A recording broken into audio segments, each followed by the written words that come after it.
is my sister Kylie, and that's my cousin Haley. And we're going to describe to you the diffusion of innovation. Okay, girls, the first part in explaining the diffusion of innovation is determining how many factors are a part of the diffusion of innovation. 3. 3 factors? That's close, but not quite. 5.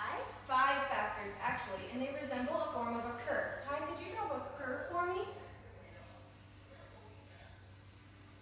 Perfect. Looks like a mountain. It looks like a story plot.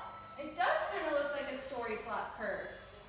So for a story plot, here would start Exposition. and then, This is the rising action, okay, the climax, Mhm. the falling action, and the resolution. and then we have to determine the steps to the diffusion of innovation. So the first step here would be innovators. What's an innovator? An innovator is someone who brings about new ideas or methods into society. You think of something that could be included as an innovation. How about a cell phone? A cell phone? Okay, sure. So here we have the innovators. And to be considered an innovation, somebody had to start with a cell phone, right? So we had cordless phones, and somebody had to say, how about a phone that I can take with me anywhere? So they created a cell phone. After the innovators, which is a very small group of people who start something that could be innovated into the entire society, we have what's called the early adopters. Can any of you guess what the early adopters are? They started following the trend. They started following the trend. So the early adopters are going to be people who saw they have a phone that's on the go. Maybe I should get a phone that goes on the go. Can any of you guess what's going to happen to the correlation of our diffusion within the third group? Most people will have it. More people will have it. So right here is going to be called the early majority. So here, there are going to be even more people that have seen cell phones in modern society and decided that they want one. So now that you know the third group, can you guess what this one would be? Late majority. Late majority. Perfect, Kylie.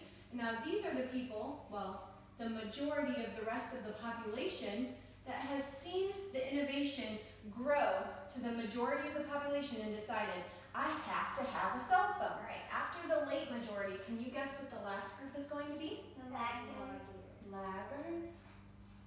All right, so these are the people, can you guess what they are? They're the lagging people. They're the last people to follow the innovation. So, if you can put yourself anywhere in here to get a cell phone, you both have cell phones, right? So where do you think you were in the diffusion of innovation to get a cell phone? You think you were the last? I would say that you were probably part of the late majority. So if you want to put yourself right here, late majority.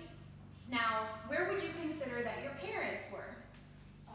Probably Early majority? Because your parents probably had cell phones before you that determined if it was a good innovation, right? Yeah. All right, so who would you consider an innovator? Do you know anyone who's an innovator? Nope. Maybe someone who works with electricity and stuff. If they're creating the cell phones, don't you think they're going to be the first to try them? Maybe. And then who would you consider a laggard? Babies. Babies, sort of. What's the opposite end of the spectrum? Super old people. Super old people, right? They're not great into technology, so they won't know exactly what a new cell phone is. They'll have to wait for everybody else to get one to know that it's a great innovation, correct? Yeah. All right, well, thank you so much for helping me today. You're welcome.